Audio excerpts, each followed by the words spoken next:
Hey guys, it's me, Danielle from Merkle. In this episode, I'm going to share some insights on campaign structure with Amazon Search. You might be thinking, campaign setup, that's easy, right? Make some campaigns, throw in some ads, and watch the money roll in. But it's much more complicated than that.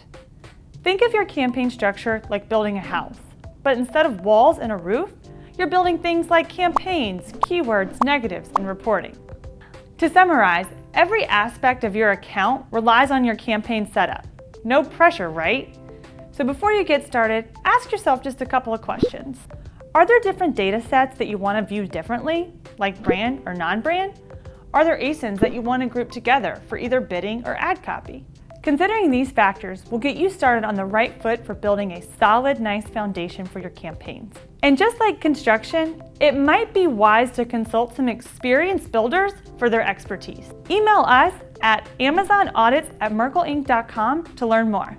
And if you haven't already, sign up to make sure you get notifications for each video in this series. And join us next time when we take a deep dive into match types. See you soon!